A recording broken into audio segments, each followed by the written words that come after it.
Selamat datang kembali di channel Borneo Trader. Bagi Bapak Ibu dan teman-teman yang baru pertama kali menemukan channel Borneo Trader di YouTube, saya ucapkan selamat menonton dan selamat bergabung. Di video kali ini saya akan menganalisa lagi untuk saham-saham di sektor properti. Yang pertama ada BES, kedua ASRI, ketiga BSDE, keempat CTRA, kelima Piwon, keenam SMRA, ketujuh Demas, dan terakhir APLN. Langsung saja ke saham pertama. Ada BES yang di hari Jumat kemarin ditutup menguat tipis 0,93% ke harga 108. Kalau dilihat transaksi asing seminggu kemarin net sell. Kalau dilihat dari broker samarinya juga BES didistribusi. Langsung saja ke teknikalnya. Secara teknikal BES belum menarik kalau belum di atas 110, karena dia akan lebih menarik kalau sudah kembali ke atas 110. Dan ya kalau dia belum balik ke atas 10, bisa aja dia turun lagi ke 105. Jadi area base buy-nya itu 105, 104 area bawah ini. Dan jadi seperti itu. Ya untuk base MACD-nya sudah membentuk golden cross mengarah ke atas, dan ini ada indikasi juga bullish divergence. Indikatornya naik, harga sahamnya turun. Jadi seperti itu. Untuk BES tunggu konfirmasi dia breakout 110, itu coba aja. Kalau memang niat ya belinya buy on breakout, atau kalau nekat beli di harga 107, cut loss saja kalau dia tutup di bawah 104. Bisa di 103 langsung jual aja. Tapi kalau Bapak Ibu siap rugi waktu ya boleh, nggak pakai cut loss, nggak masalah. Karena yang ditradingkan kan uang sendiri. Jadi ya atur aja bagaimana memanajemen resikonya, memanajemen keuangannya yang di RDN. Jadi seperti itu untuk BES. Ya semoga aja minggu depan sektor properti diangkat rebound. Sepertinya ada peluang rebound ya, karena BES sudah 2 hari itu. Dia pertama hari Kamis koreksi dan hari ini rebound. Ya tinggal Senin harusnya rebound nih. Potensi breakout juga 110. Kalau nggak Senin ya pokoknya minggu depan potensi breakout untuk BES. Seperti itu untuk BES. Langsung saja ke saham kedua, ada ASRI yang di hari Jumat kemarin ditutup menguat 1,31% ke harga 154. Kalau dilihat transaksi asing net sell. Kalau dilihat dari broker samarinya, ASRI sedikit didistribusi. Langsung saja ke teknikalnya. Secara teknikal ASRI bagus, dia reject area support 150, dan juga ASRI sudah saya rekomendasikan kemarin itu, saya suruh beli di 150 sampai 151 ya. Dan kalaupun yang ada beli udah lumayan tuh profitnya, bisa 2%. Dia minggu depan itu lanjut, sepertinya targetnya itu 155. Ini kan ada resisten minor, tapi alangkah bagusnya kalau dia langsung breakout 160. Jadi menarik untuk ASRI atau ini aja ya. Nih konfirmasinya 155 di break itu udah akan peluang bisa ada tanda-tanda untuk uptrend. Nah, jadi seperti ini ya. Tapi lebih bagus lagi kalau 160 di breakout. Jadi seperti itu. Untuk ASRI apakah menarik? Menarik karena terus membentuk higher high dan lower high. Ya ini dia kondisinya minornya mulai uptrend, mulai mengarah ke atas. Sepertinya ada potensi untuk ISG benar-benar ya minggu depan all time high. Dan bergantian tuh sektor-sektor, potensinya rotasi sektor juga, mungkin hari Senin sektor ini dia turun diganti sektor lain. Jadi seperti itu. Untuk ASRI peluangnya naik dan konfirmasinya breakout 160 udah potensi lanjut uptrend. Seperti itu untuk ASRI. Langsung saja ke saham ketiga, ada BSDE yang di hari Jumat ditutup menguat 3,15% ke harga 980. Kalau dilihat transaksi asing seminggu kemarin itu net buy, walaupun hari Jumat net sell. Kalau dilihat dari broker samarinya, BSDE diakumulasi. Langsung saja ke teknikalnya. Secara teknikal BSDE ngamuk ya, 2 hari terus membentuk candle hijau, dan kalau dilihat dia juga breakout resistance 960 atau 980 ya. Ini area resisten. Targetnya kemana? Targetnya ke 1000. Kalau dia breakout 1000 potensinya uptrend. Memang kondisi sekarang sudah minornya uptrend, tapi lebih konfirmasi lagi kalau breakout 1000 lanjut uptrend. Potensi naiknya kemana? Kalau breakout 1000 potensi menutup gapnya di 1140 dan bisa kembali menguji neckline-nya di 1225. Itu neckline double bottom. Jadi seperti itu. Menarik juga untuk BSDE. Kalaupun yang mau coba beli ya tinggal cut loss kalau dia jebol 960 950 nya ini. area ini kalau dia jebol udah cut loss saja atau tunggu dia koreksi. Kemungkinan besar ada potensi koreksi dulu sebelum naik lebih tinggi. Jadi seperti itu. Untuk BSDE kalau mau ya jaga-jaga di 960 950 ini untuk buy on weakness. Langsung saja ke saham keempat. Ada CTRA yang di hari Jumat ditutup terkoreksi 0,52% ke harga 945. Kalau dilihat transaksi asing, net sell. Kalau dilihat dari broker summary-nya, CTRA diakumulasi. Langsung saja ke teknikalnya. Secara teknikal, CTRA bagus, tapi sayangnya dia koreksi ya. Dan koreksinya pas di area resisten, takutnya turun dulu dia ke 925 menguji EMA 20-nya ini. Potensi masih ke atas, tapi takutnya koreksi. Jangan beli dulu. Menurut saya di harga sekarang mending belinya di 925 atau mendekati 910 900 ini. Karena bisa aja dia konsolidasi dulu di range harga support 900, resisten 950. Ketinggalan kalau baru beli di harga sekarang, mending wait and see aja dulu. Tunggu satu candle atau dua candle dia koreksi ke bawah, baru tuh beli. Dekat-dekat EMA 20 atau di bawahnya sedikit, di dekat 900. EMA CD-nya memang mengarah ke atas, membentuk golden cross, bar chart di atasnya juga terbentuk. Volume saat koreksi lebih kecil dari volume saat dia rebound.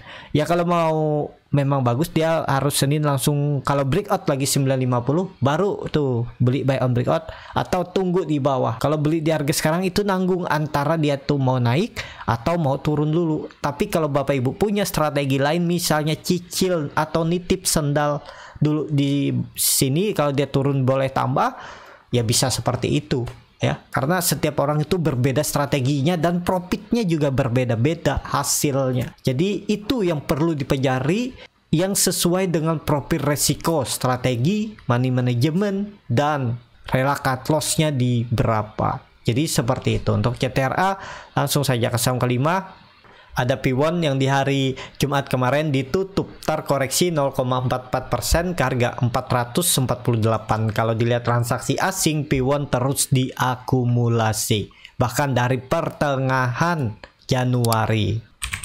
Kalau dilihat dari broker summary-nya, P1 sedikit masih didistribusi. Langsung saja ke teknikalnya. Secara teknikal, P1 juga kalau mau bagus ya harus breakout 480 minimal. Itu baru ada perubahan tren menjadi uptrend.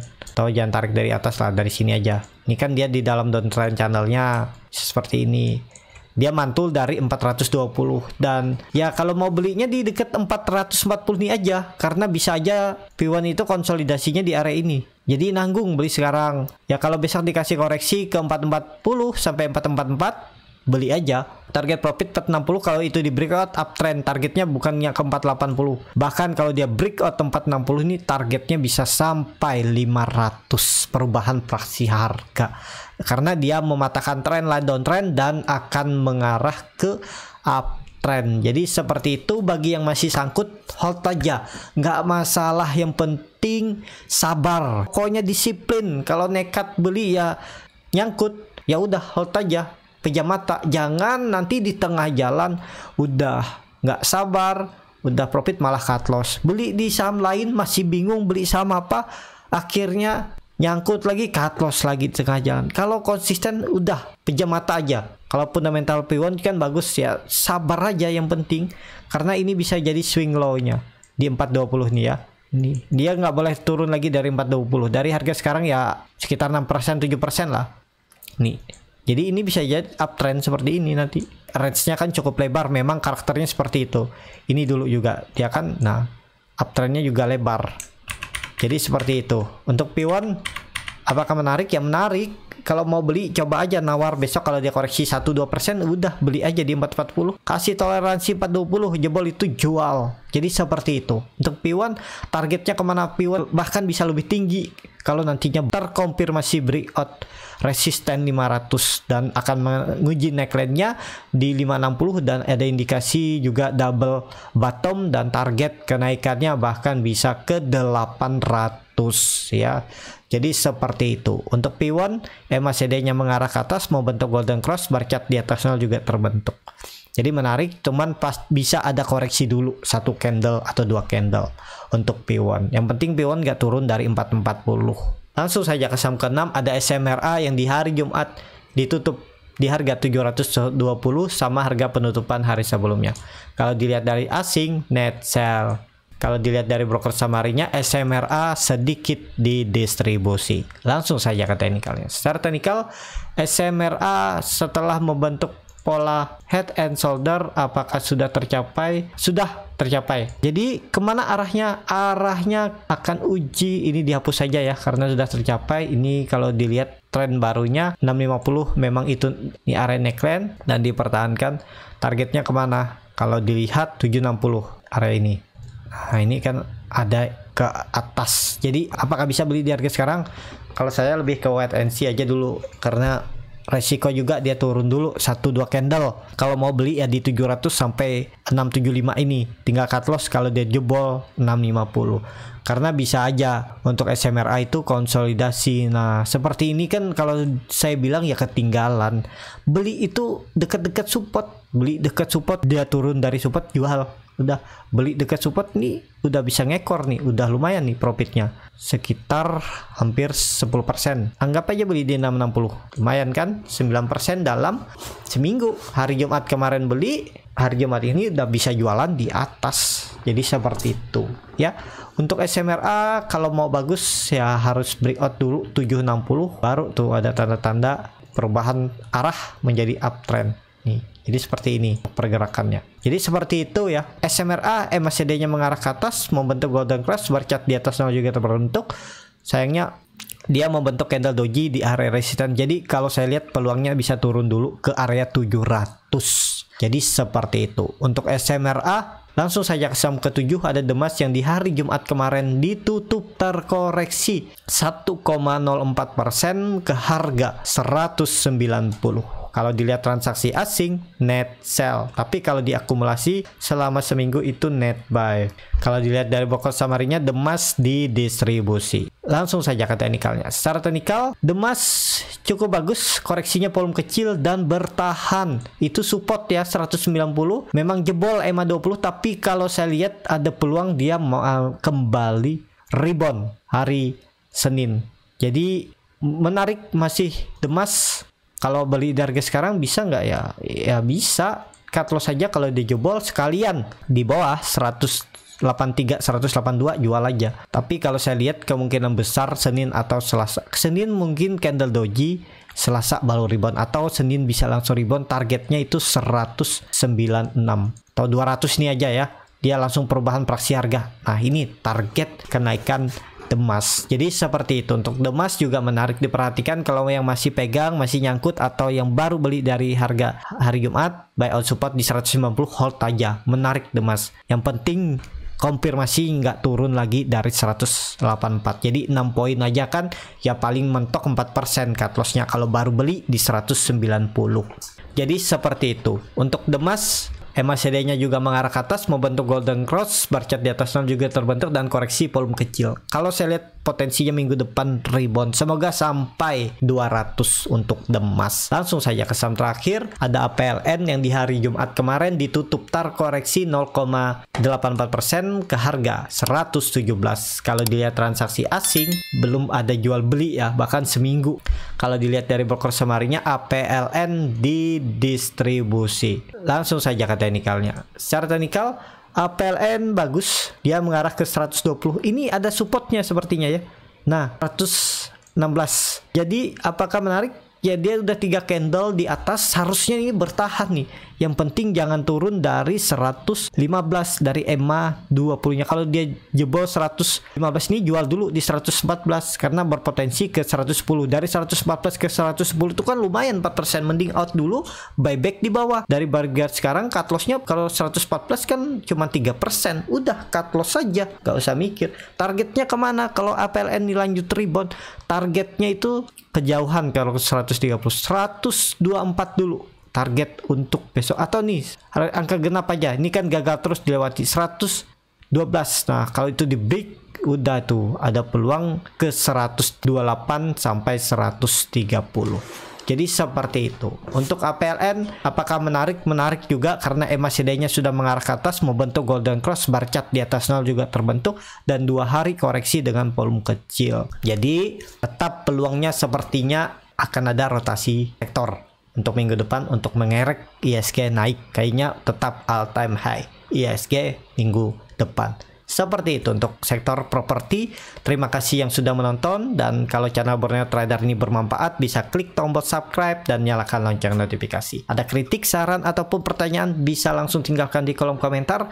Bagi yang mau belajar trading scalping, cari profit cepat dalam hitungan menit 1-5% dan diajarin bagaimana cara screening sahamnya, bagaimana cara baca bid offer, dan bagaimana cara menganalisa time frame chart yang lebih kecil, dan juga yang paling penting bagaimana tahu di mana titik entry dan exit, TP, bahkan cut loss untuk beli saham scalping, dan juga menganalisa bandarmologi end of day dan arah hunter, ARB hunter. Kalau tertarik kelasnya berbayar, bisa isi Google Form yang ada di bio Instagram Borneo Trader atau DM aja Instagram Borneo Trader. Dan bagi Bapak Ibu yang masih bingung teknikal, mau cuman rekomendasi jual beli saham, nanti saya pilihkan saham-sahamnya dan buatkan trading plan-nya beserta chartnya, dan akan dianalisa lagi di malam harinya di grup. Bisa join trading bersama Borneo Trader. Kalau tertarik DM aja Instagram Borneo Trader, R-nya 2 di belakang. Sampai ketemu, tetap semangat, dan semoga minggu depan kembali cuan.